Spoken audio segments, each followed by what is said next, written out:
Assalamualaikum warahmatullahi wabarakatuh.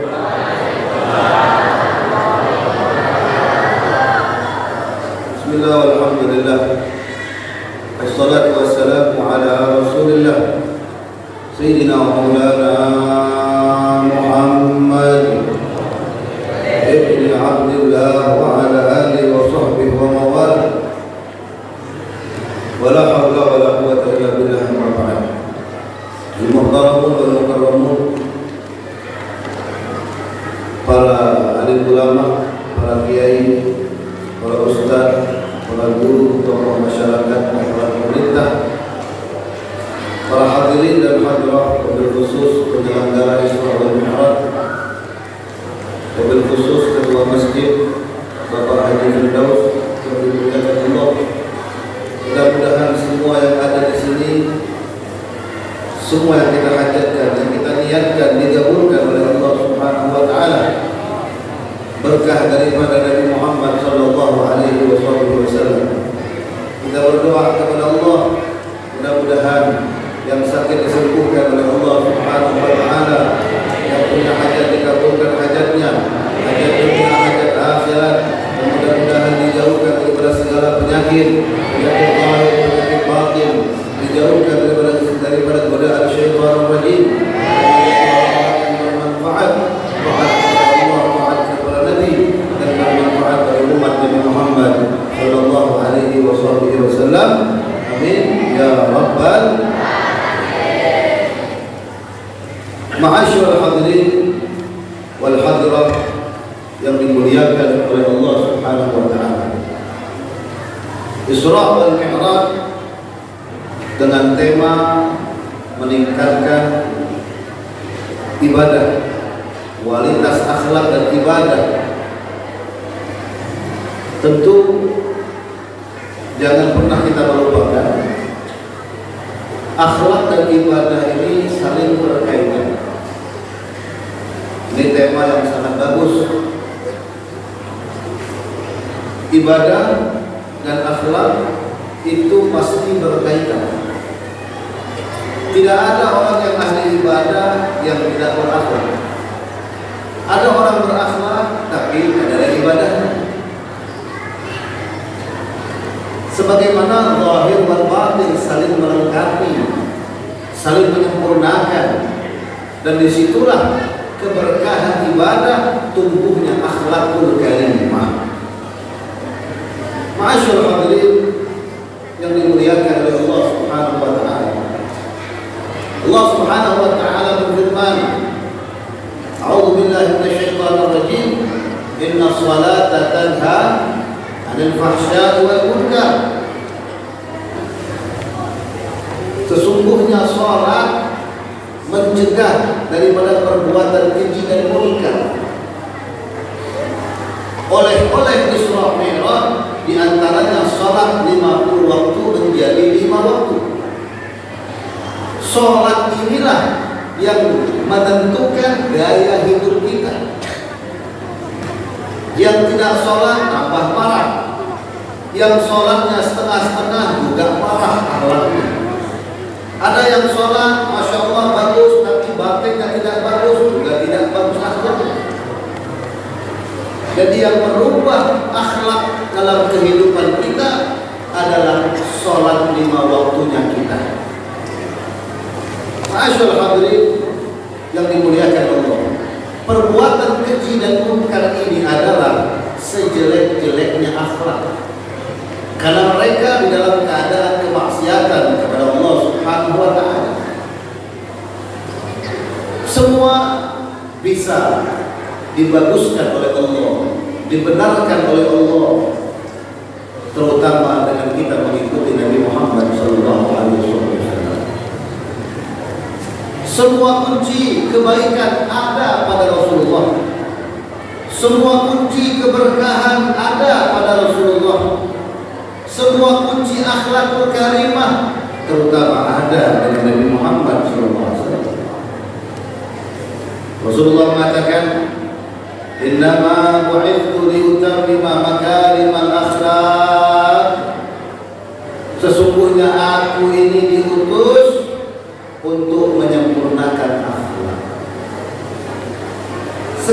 kita bahas satu-satu.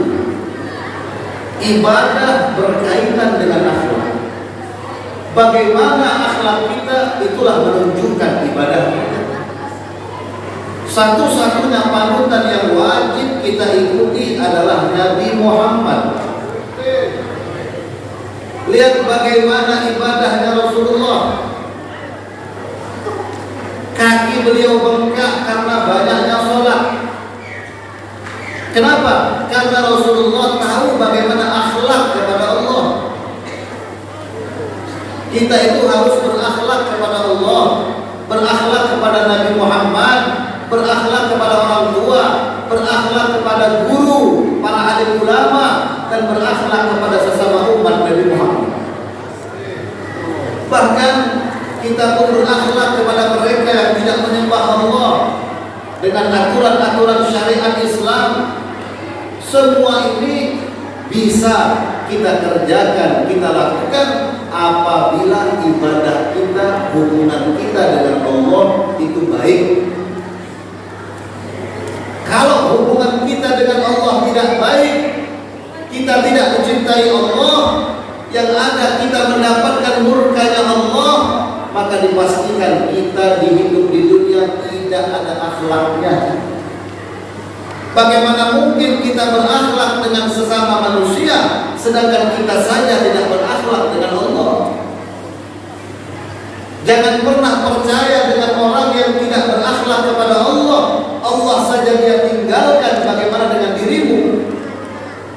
Allah saja dia jauhkan daripada bagaimana dengan dirimu? Maka ketika Allah menilai seorang hamba di dalam ibadahnya, betul-betul dia ibadah karena Allah, ikhlas karena Allah, tidak riya, tidak sombong, tidak hasud, tidak ujub, tidak iri dengki, tidak merasa paling baik, merasa paling benar. Nada Jibril, Allah akan panggil malaikat Jibril. Allah katakan kepada malaikat Jibril, ya Jibril, inni uhibbu fulan bin fulan fa'ahibba. Jibril, aku cinta kepada fulan bin fulan, maka cintailah dia. Fayuhibbuhu Jibril, maka Jibril pun mencintai orang yang dicintai oleh Allah Subhanahu wa taala. Wa nada Jibril li ahli sama, ya ahli sama, innallaha yuhibbu fulan bin fulan fa'ahibbuhu. Kata malaikat Jibril, wahai fulan, wahai apa penghuni langit, wahai makhluk-makhluk Allah yang ada di langit, ketahuilah sesungguhnya Allah cinta dengan fulan bin fulan, fulanah binti fulan, maka cintailah kalian akan dirinya. Fayuhibbuna ahlas sama, maka dia pun dicintai oleh penghuni langit. Lalu setelah Allah, setelah para malaikat, setelah makhluk Allah yang di langit mencintai orang yang sudah dicintai Allah ini, maka Allah letakkan al-qabul kepada penduduk bumi. Apa itu al-qabul? Diterima di mana-mana. Orang kalau ibadahnya bagus, akhlaknya bagus, dimanapun dia berada, di situ dia dicintai oleh masyarakat. Dimanapun. Kenapa? Karena sudah dicintai Allah, sudah dapat cintanya Nabi Muhammad. Qabul, diterima dimanapun dia berada, karena hubungannya yang baik dengan Allah dan Nabi Muhammad Sallallahu Alaihi Wasallam.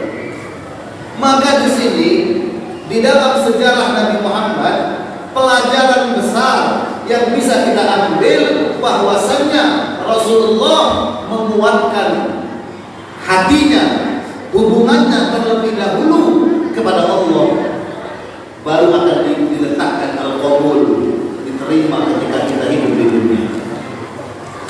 Ya Rasulullah, engkau yang punya surga, engkau kekasih Allah, kenapa sholat sampai bengkak kakimu ya Rasulullah?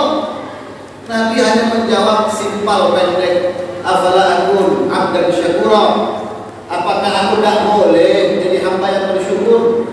Inilah akhlakmu kepada Allah. Akhlak kepada Allah menjalankan perintahnya, menjauhi larangannya. Itulah sebesar-besarnya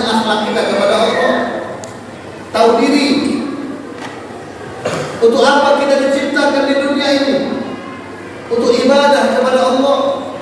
Maka itu dikatakan orang yang kenal dirinya dia akan mengenal Allah. Bagaimana cara kita mengenal diri kita?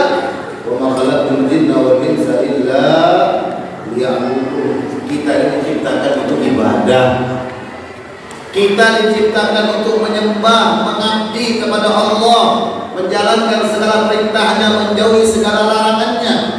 Itulah tujuan utama yang mana Allah kasih kita modal.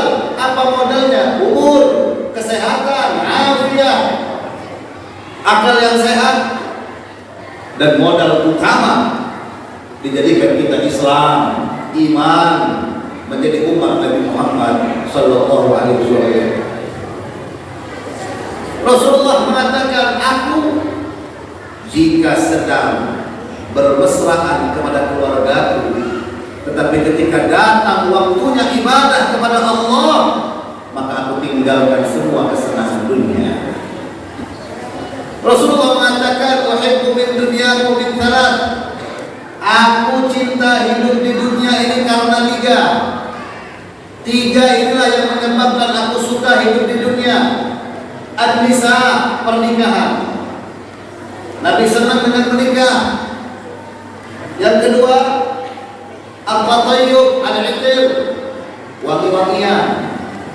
Makanya yang punya cepat kawin, sunnah Nabi Muhammad. Dengan apa-apa, insyaallah ada rezekinya. Ia pun fuqara yughnihumullah min fadlih. Orang yang menikah yang sederhana, enggak punya apa-apa, Allah cukupkan nanti insyaallah dengan niat yang baik. Yang kedua, wangi-wangian.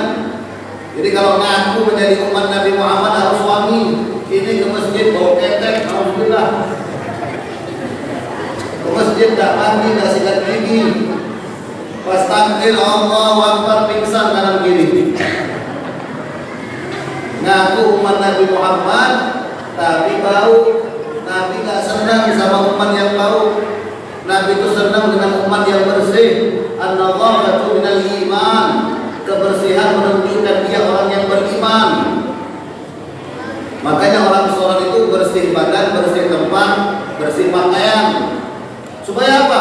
Supaya ibadahnya itu khusyuk, betul-betul mengagungkan Allah, betul-betul bermunajat dan berdoa kepada Allah Subhanahu wa taala. Dan yang ketiga kata Rasulullah, yang membuat aku senang di dunia as-shalah wa ju'ilat qurratu 'aini bis shalah. Dari ketiganya ini yang paling kucintai adalah salat. Kenapa? Karena Nabi kalau sudah datang waktu berduaan bersama Allah, yang lain beliau tinggalkan. Kalau kita kan kebalikannya, salat kita tinggalkan karena perempuan, betul? Salat kita tinggalkan karena hawa nafsu. Berbeda dengan Nabi Muhammad sallallahu alaihi wasallam. Maka hal seperti inilah yang harus kita contoh. Kalau mau memperbarui akhlak, bagaimana hubungan kalian dengan Allah Subhanahu wa taala? Asyhadu hadirin wal hadirah yang dimuliakan oleh Allah Subhanahu wa taala. Hal ini dicontoh oleh para sahabat. Hal ini dicontoh oleh para ulama, dicontoh oleh para alim ulama, para aulia, kekasih-kekasih Allah, sehingga mereka bisa mencontoh Nabi Muhammad mendapatkan akhlak yang mulia berkah ibadah mereka kepada Allah Subhanahu wa taala. Nah, kalau kita mengaku cinta kepada Nabi Muhammad, contohlah bagaimana ibadahnya Rasulullah. Walaupun tidak sesempurna Nabi Muhammad, illam takunu mithlahum fatashabbahu. Kalau tak bisa sesempurna mereka, minimal menyerupai. Fa inna man tashabbaha bi qaumin fa huwa minhum. Karena orang yang menyerupai satu kaum, mereka akan dikumpulkan, digolongkan nanti di akhirat bersama kaum tersebut. Bagaimana ibadah mereka? Bagaimana ibadah sahabat? Bagaimana ibadahnya para ulama? Bagaimana sholatnya mereka? Sholatnya mereka itu sama dengan kita. Zuhur, asar, maghrib, isya, subuh, sama 5 waktu. Kalau ada orang sholat 6 waktu, nah ini bid'ah namanya. Ini maulid dipadahkan bid'ah, benar. Isra Mi'raj bid'ah, tahun baru Hijriah bid'ah. badannya itu seluruh dari atas sampai bawah bid'ah semua. Kalau ente nambah sholat aku nih rajin nih sholat subuh kurang 2 rakaat, saya mau sholat subuh 4 rakaat, ini bid'ah namanya. Hadirin yang dimuliakan oleh Allah SWT, sholat mereka sama, 5 waktu, waktunya juga sama, tapi yang membuat beda tata cara sholat kita dengan mereka. Itu yang buat beda. Karena ibadah itu akan merubah akhlak. Ya kalau kita sholat kan sekedar apa? Sekedar memenuhi panggilan, sekedar melaksanakan kewajiban. Sudah sholat, sudah. Tapi dia nggak ada akar, nggak ada bekas sholatnya, nggak ada manfaat, tidak memberikan solusi dalam kehidupannya. Sekedar sholat aja. Ini yang perlu kita perbaiki. Tingkatkan akhlak dan ibadah. Bagaimana ibadah kita kepada Allah? Bukan sekedar melakukan kewajiban. Mereka para ulama, para sahabat melakukan kewajiban, tapi mereka juga mengambil kenikmatan di dalam ibadah. Itu bedanya kita dengan mereka. Mereka ibadah nikmat, kita ibadahnya gitu-gitu aja. Bahkan satu ayat mereka bisa menikmatinya. Sayyidina Umar bin Khattab itu kalau tahajud tidak banyak, 2 rakaat aja. Ayatnya tidak banyak, 1 ayat aja, tapi beliau ulang-ulang sampai subuh. Terkadang beliau pingsan, terkadang beliau sakit, sakitnya dijenguk. Kenapa? Karena memikirkan ayat yang dia baca. Nikmat dalam beribadah kepada Allah. Itu sholat mereka. Itu sholat sunnahnya. Bagaimana sholat wajibnya? Al-Imam Al-Habib Abdullah Al-Haddad setiap kali takbir Allahu Akbar itu rentak. Mihrab beliau itu rentak. Makanya sering renovasi masjidnya. Rentak ketika mendengar takbir mereka. Takbir kita kemana hadirin? Allahu Akbar. Ingat kunci motor di atas kulkas, ingat perut lapar, ingat macam-macam kita ingat sholat. Lagi sujud ingat si fulan dan si fulan. Bagaimana sholat kita mau ada nilainya, mau merubah akhlaknya, kalau di dalam sholat aja kita tidak khusyuk. Itulah sholat mereka. Ada 2 sahabat sedang menjaga peperangan. Jadi kalau sedang diketan senjata, istirahat perang, itu ada 2 yang jaga, yang lain istirahat. Kenapa? Takut ada musuh datang tiba-tiba. Dijaga, orang 2 jaga. Yang satu bilang, kamu istirahat, saya yang jaga. Nanti separuh malam saya istirahat, kamu yang jaga. Tidur, satunya istirahat. Yang jaga dia sambil sholat. Subhanallah, ada musuh yang datang, beberapa musuh dipanah ini yang sholat. 1 panah, 2 panah, 3 panah, sampai 17 panah baru terjatuh itu sholat. Dikatakan temannya yang tertidur terbangun, kenapa kau tidak membangunkan aku ketika kau dipanah oleh musuh-musuh kita? Aku tidak merasakan apa-apa ketika aku sedang bersama Allah Subhanahu wa ta'ala. Tidak ada rasanya hadirin. Ketika mereka sudah sholat di hadapan Allah Subhanahu wa ta'ala, betapa mulia sholat mereka, ma'asyul hadirin. Bahkan dulu ada sahabat ketika dia sedang sholat di kebun kurmanya. Dia punya kebun kurma, dia sholat di situ. Lagi sholat banyak burung. Biasa burung di kebun itu banyak, berkicau, terbang sana, terbang sini, sehingga mengganggu kekhusyuan sholat. Warawiri burung. Selesai sholat, assalamualaikum, dia ke rumah Rasulullah. Assalamualaikum ya Rasulullah. Waalaikumsalam. Kenapa? Ya Rasulullah, aku ingin menghadiahkan, menginfakkan ratusan hektar kebun kurma fi sabilillah, di jalan Allah. Kenapa? Karena gara-gara kebun kurmaku, aku sholat tidak khusyuk, diganggu sama burung. Ini hanya tidak khusyuk, beliau infakkan seluruh kebun kurmanya fi sabilillah. Kalau kita ya boro-boro sedekah di masjid aja mikir, lewat kotak infak tercampur 100.000 masuk lagi, nyari 2.000. Sumbangan di Surah Mi'raj malas, ya paling besar nyumbang itu pun terpaksa 10.000. Ya alhamdulillah lah daripada tidak ada ya. 10.000 nyumbang acara Isra Mi'raj, tapi pulang bawa 3 kotak. Ini untung apa rugi? Untung apa rugi? Untung. Modal 10 dapat 3 kotak. 1 kotak itu 20.000, 60.000. Belum lagi buat anaknya, buat istrinya, buat kainnya, buat neneknya, buat kuitannya. 10 kotak. Kalau buat Nabi mikir-mikir, kalau udah buat hawa nafsu luar biasa gitu. Itulah sholat mereka hadirin. Mereka tidak mau terganggu. Bahkan ada satu sahabat kalau sholat itu sering burung menghinggap di kepalanya. Dikira burung tiang, dikira burung di tiang. Kenapa? Ketika sholat tidak ada gerak. Mantap, khusyuk, tenang. Itu sholat mereka.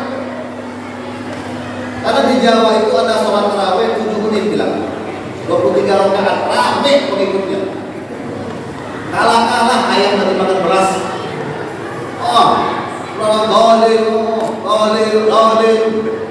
Dolin aja sebenarnya. Tapi yang Abu Jahal, yang Bahlul, yang bunuhnya banyak yang ikut. Senang. Bagaimana sholat itu membawa keberkahan akhlak? Kalau sama Allahnya kita nggak ada akhlaknya. Dulu di kota Basra, itu ada masjid Jami. Masjid Jami kota Basra, besar masjid.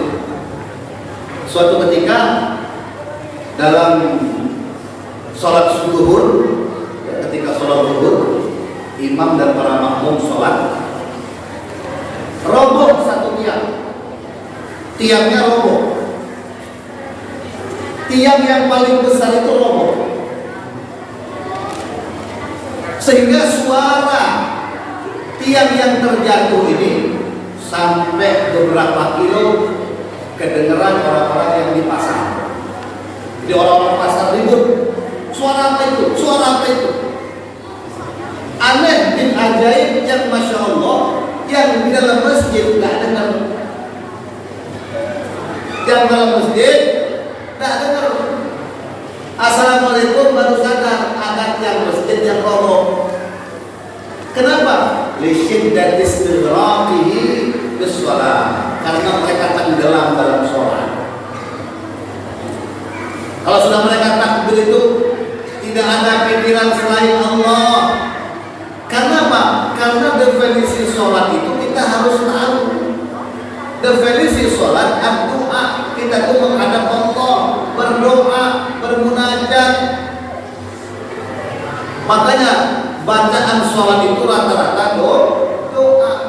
Sedangkan Nabi mengatakan innallaha la yaqbalu du'a min qalbin ghafil. Allah tidak akan menerima doa seorang hamba kalau ketika berdoa hatinya lalai. Kalau doa aja nggak diterima, apalagi doa di dalam sholat ketika dia lalai. Bagaimana mau didengar sama Allah? Oh dia aja main-main. Kamu kalau minta sama orang, mintanya main-main, dia nggak dikasih. Tapi kalau minta dengan akhlak, dengan kejujuran, hati yang rendah, insya Allah dikasih. Begitulah kita ketika beribadah kepada Allah Subhanahu wa Ta'ala. Perbaiki sholat kita, perbaiki amal ibadah kita. Ada seorang ulama berkata kepada keluarganya, ini kalau yang bisa mencontoh hebat, contoh ulama yang satu. Dia berkata kepada anak istrinya, wahai anak istriku, idza qumtu fis shalah faf'alu ma badalakum. Hebat. Wahai anak istriku,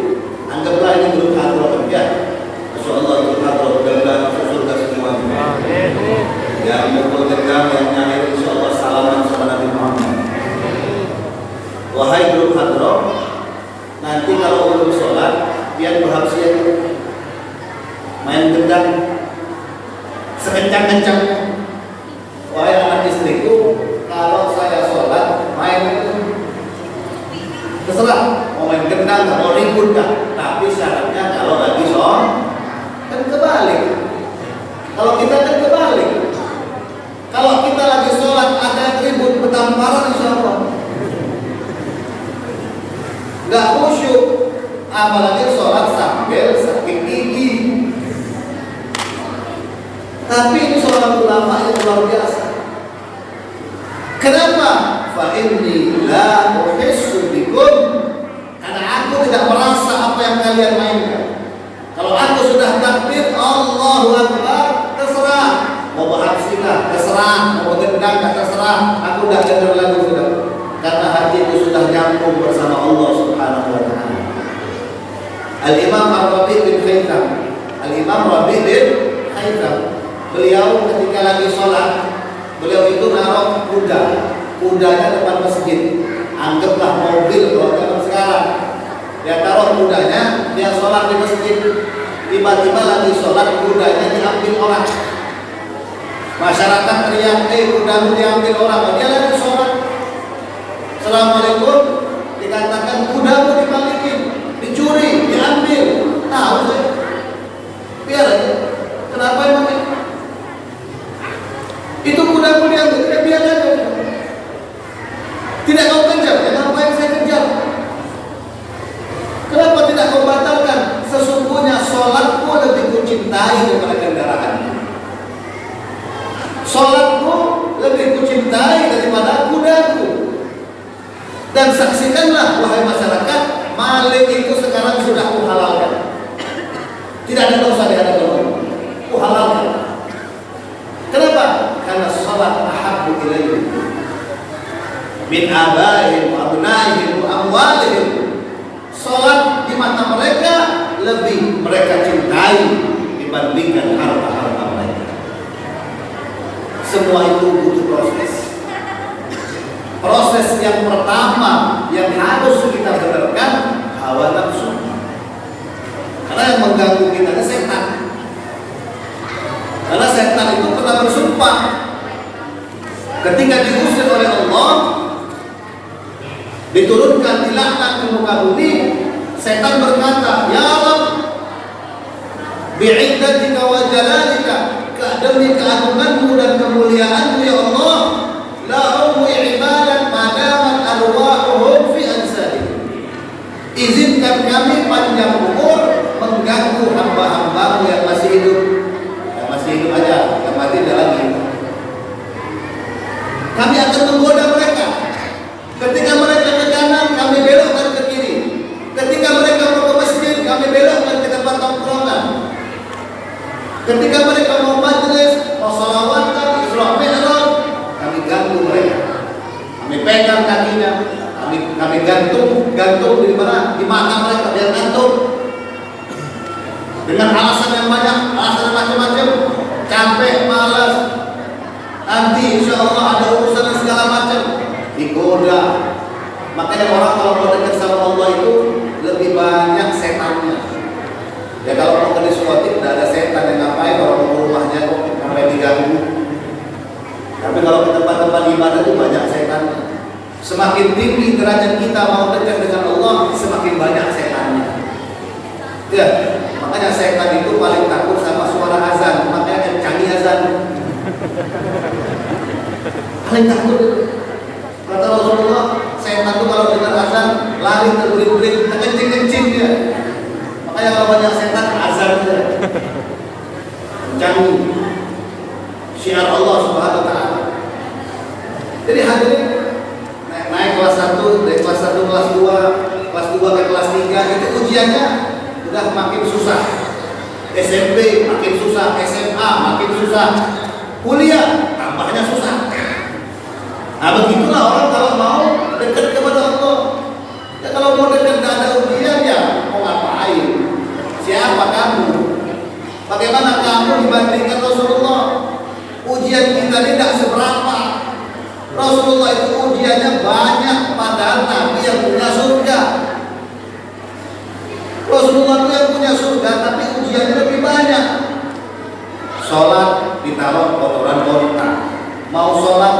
terpaku. Mau sholat ditarik-tarik sorbannya, dicaci maki, dihina, dibilang tukang sihir, orang gila, bahkan diusir dari tanah kelahirannya. Kita ini belum ada apa-apa. Nabi kalau mau sholat di Mekah itu susahnya luar biasa. Diganggu sama Abu Jahal, Abu Lahab, Ubay bin Khalaf. Kita kalau mau ke masjid, Masya Allah, tak ada gangguan. Naik motor, naik mobil, sampai di masjid ada AC, ada kipas angin, enak, ibadahnya pakai karpet. Masih malas juga ke masjid, masih malas juga sholat, masih malas juga ibadah. Siapa kita yang belum tentu masuk surga? Siapa kita yang belum tentu husnul khatimah? Alangkah sombongnya dirimu ketika engkau jauh dengan ibadah kepada Allah. Berarti orang yang paling sombong itu adalah orang yang jauh dengan Allah Subhanahu wa taala. Al-Imam Ali Zainal Abidin. Siapa yang tidak kenal dengan beliau? Cicit Rasulullah. Al-Imam Ali Zainal Abidin bin Husain bin Sayyidina Ali bin Fatimah binti Rasul. Kenapa beliau mendapatkan gelar Zainal Abidin? Ali, namanya Ali Zainal Abidin, sebaik-baiknya ahli ibadah. Sebaik-baiknya ahli ibadah. Siapa yang kasih gelar? Siapa yang kasih gelar? Rasulullah. Padahal hidupnya enggak sezaman dengan Nabi Muhammad. Dulu di masa Rasulullah hidup, dalam satu sholat Nabi itu sujud terakhir. Lama betul sujudnya. Saking lamanya sujudnya Nabi Muhammad, para sahabat makmum mengira Nabi Muhammad ini wafat dalam keadaan sujud. Saking lamanya Nabi Muhammad sujud, tiba-tiba sudah lama, sama kayak imam-imam kita sekarang, sujudnya kalau subuh lama, tidur duluan. Assalamualaikum warahmatullahi wabarakatuh. Assalamualaikum warahmatullahi wabarakatuh. Selesai wirid, selesai zikir, ingat sholat, habis sholat wirid. Nabi itu kalau habis sholat zikiran, wiridan. Jangan habis sholat kayak burung keluar sangkar, kayak nggak ada perlu sama Allah. Hati-hati. Ya. Lalu Nabi bertanya, seakan-akan kalian mengatakan aku telah dicabut nyawanya ketika sujud. Na'am ya Rasulullah. Iya ya Rasulullah. Salah. Sesungguhnya kata Rasulullah, tadi itu menyebabkan aku lama sujud karena cucuku naik ke pundakku. Siapa cucunya? Sayyidina Husain. Ya, Sayyidina Husain. Waktu itu beliau masih umur 3 tahun atau 4 tahun, main-main kan. Jadi dinaikin pundak Rasulullah.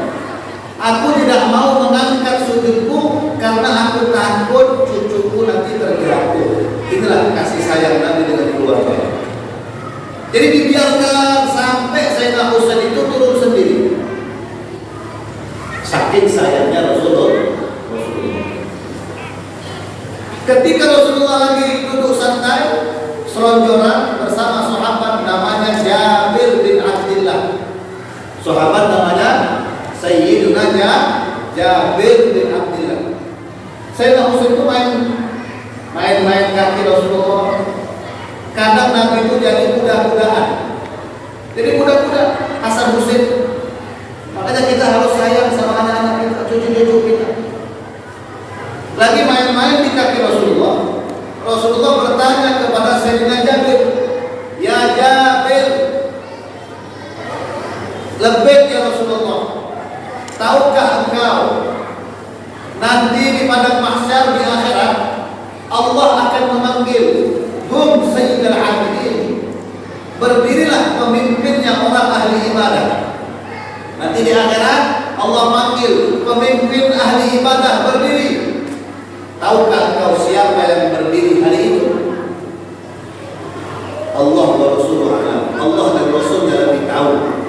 Kata Rasulullah, yang berdiri hari itu anaknya cucuku ini. Anaknya cucuku ini. Siapa cucunya? Husain, anaknya. Jadi Nabi sudah baca. Sayyidina Husain masih kecil akan punya anak namanya Zainal Abidin, Ali Zainal Abidin. Nabi sudah tahu. Nanti kau akan bertemu dengan Imam Ali Zainal Abidin. Itulah orang yang berdiri pemimpin ahli ibadah. Dan jika kau nanti panjang umur, kata Rasulullah, kau akan ketemu cucuku lagi, namanya sama dengan namaku. Jika kau bertemu dengan dia, sampaikan salamku untuknya. Siapa? Muhammad al-Baqir. Namanya Muhammad, gelarnya al-Baqir, alladzi bagara al-ilm, yang memakan semua ilmu. Keluar dari rumah Rasulullah, senyum-senyum Sayyidina Jabir. Kenapa pas senyum-senyum? Panjang umur. Panjang umur itu kalaunya Nabi. Jadi Nabi itu akhlaknya Masya Allah kalau ngomong. Seperti di perang Mu'tah, ya, yang pegang bendera Zaid bin Sabit. Kalau Zaid bin Sabit wafat, pegang bendera Ja'far bin Abi Thalib. Kalau Ja'far gugur, yang pegang bendera Abdullah bin Rawahah. Kalau tiga-tiganya meninggal, carilah pemimpin siapa yang kalian akan menjadi pemimpin. Khalid bin Walid. Itu kalaunya Nabi. Jadi kalaunya Nabi itu pasti beda sama kalaunya kita. Yuk Isra Mi'raj, insya Allah kalau nggak sibuk, walaupun nggak sibuk ya sibuk memang kita. Itu kalaunya kita. Banyak-banyak sedekah, insya Allah kalau ada duitnya itu kalaunya kita. Tapi kalaunya Nabi itu pasti betul. Nah, kata Rasulullah, Jabir, kalau kau bertemu, titip salam saya. Subhanallah, Jabir ini panjang umur. Dia ketemu Sayyidina Husain sampai besar, sampai menikah.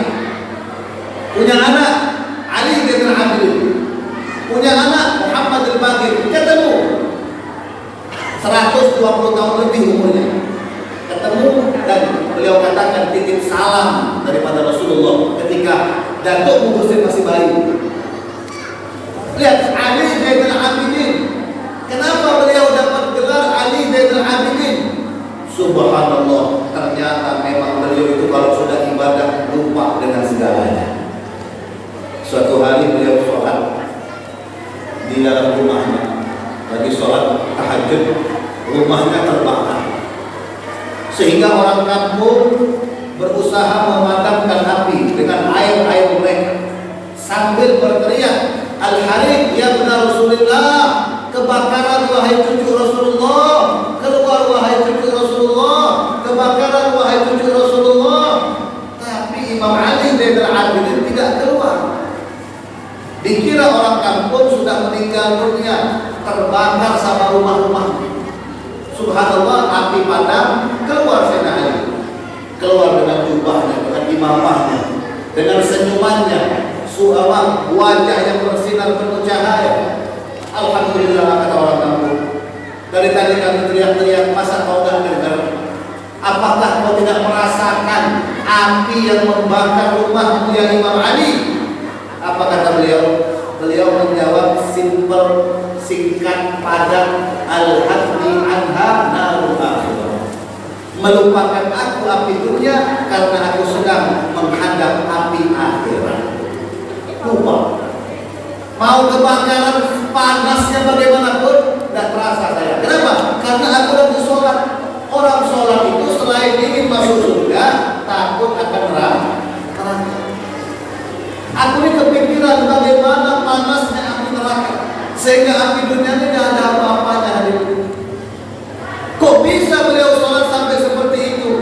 Lihatlah bagaimana sebelum beliau sholat. Nah, ini tips supaya sholat kita khusyuk.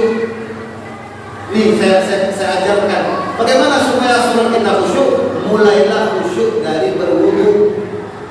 Wudu itu sudah khusyuk. Ini kalau wudu main-main, bagaimana sholatnya mau khusyuk? Imam Ali Zainal Abidin kalau wudu itu isfar wajah, wajahnya menguning, keringat jatuh. Ini mau wudu ini gemeteran. Ditanya sama keluarganya. Ya imam, setiap kali engkau berwudu pasti mukamu ketakutan, gemeteran. Kenapa? Imam Ali mengatakan, sebentar lagi aku ingin menghadap Allah. Apakah kalian tidak tahu? Aku ini mau wudu, mau sholat, mau menghadap siapa? Mohon maaf hadirin, kita kalau menghadap pimpinan saja akhlak kita bagus dan luar biasa. Pakaian kita rapi, wangi, bersih, siap. Belum ditunjuk udah siap-siap. Itu sama memandang. Takut gak naik pangkat karena bergaji. Tapi kalau sudah bersama Allah, amburadul, sembarangan, pakaiannya sembarangan, hatinya kemana-mana. Ya bagaimana akhlak kita mau berubah baik kalau sholat kita tidak benar? Semua yang merubah akhlak kehidupan kita adalah sholat. Satu contoh, Imam Ali Zainal Abidin, karena ibadahnya begitu luar biasa, hubungannya dengan Allah luar biasa. Pernah beliau lagi sholat, ada orang masuk, beliau kebetulan lagi sendirian di masjid lagi sholat. Beliau ini dikatakan Zainal Abidin ahli ibadah karena beliau sehari 1000 rakaat. Sholat sunnah mutlaknya berapa? 1000 rakaat. Kalau kita 2 aja udah alhamdulillah tahajud. 1000 rakaat. Beliau lagi sholat, ada datang orang musafir. Orang ini baru keluar bawa duit 100.000 dirham. Ada yang mengatakan 1000 dinar. Bawa duit 1000 dinar, dia sholat. Habis sholat dia cari duitnya.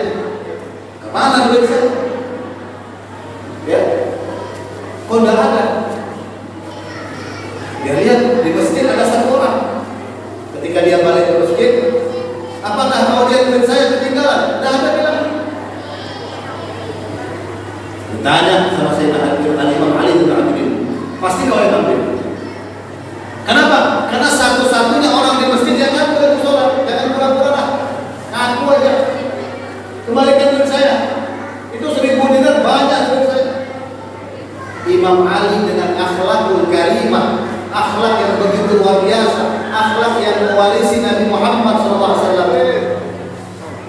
Kata Imam Ali, jangan marah-marah, saya ada dasar orang ajar, penipu, pencuri, habis caci maki. Bayar, balikin duit saya. Ya sudah, kita ke rumah saja. Saya akan bayar di rumah. Karena duit saya dulu. Sambil jalan, sambil memaki-maki. Ya, dia nggak kenal sama Imam Ali. Dulu nggak ada Facebook, nggak ada WA, nggak ada Instagram. Tidak tahu itu. Dikasih sama Imam Ali 1000 dinar. Imam Ali kaya. Para ulama itu kaya-kaya, tapi tidak mencintai kekayaan. Sudah dapat duitnya, dia pulang. Ketika pulang dimarahi istrinya. Kamu ini bagaimana? Bilangnya mau belanja, tapi duit kok ditinggal. Aduh, duit yang mana? Dan duit tadi kok tinggal 1000 dinar. Ya Allah, berarti tadi siapa? Sudah ku caci, sudah ku maki, sudah ku hina, tapi dikasih duit diganti. Dia tanya-tanya sama orang kafir, itu siapa? Itu cucunya Rasulullah. Itu Imam Ali bin Abidin.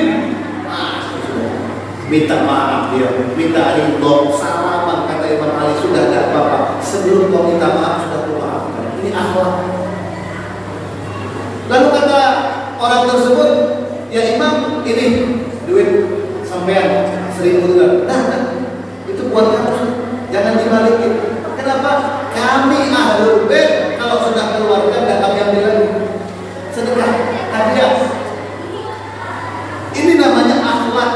Intisari dari sholat, intisari dari ibadah, intisari dari hubungan kita kepada Allah Subhanahu wa Ta'ala. Tapi kalau sudah hubungan kita sama Allah sudah nggak benar, maka semuanya tidak akan pernah benar. Akhlak kita hancur, moral kita hancur, adab kita hancur. Sama Allah kada berakhlak, sama Nabi kada berakhlak, sama orang tua kurang ajar. Jadi ibu-ibu, bapak, ajarkan anak-anak kalian sholat yang benar jika kepengen anak-anak kita berbakti kepada kita. Istri yang soleha, istri yang sholatnya Masya Allah, suami yang soleh, suami yang sholatnya masya Allah, keluarga yang sakinah mawaddah warahmah, keluarga yang mensiarkan menghidupkan sholat, yang menghidupkan sunnah-sunnah Nabi Muhammad, yang talabul ilm, yang sholatnya dengan ilmu syariatnya Allah Subhanahu wa Ta'ala. Maka intisari Isra Mi'raj kita pada malam hari ini, mudah-mudahan berkat sholat kita perbagus, kita perbaiki dengan belajar ilmu fikih, belajar ilmu tasawuf, sholat zahir, sholat batin benar, ya zahirnya benar, hatinya ingat kepada Allah, insya Allah akan membawa keberkahan dalam hidup kita, terutama dengan akhlak-akhlak kita. Mudah-mudahan kita semua menjadi orang yang berakhlak di dunia wal akhirah, dan mudah-mudahan mendapatkan syafaat Mustafa sallallahu alaihi wasallam. Rabbi farfa'na bi barakatihim wa hadina al-husna bi hurmatihim wa amitna fi tariqatihim wa mu'afat min al-fitan ya Rabb bihim wa bi alihim ajil bin nasri wal faraj sallallahu alaihi wasallam. Walhamdulillahi rabbil alamin.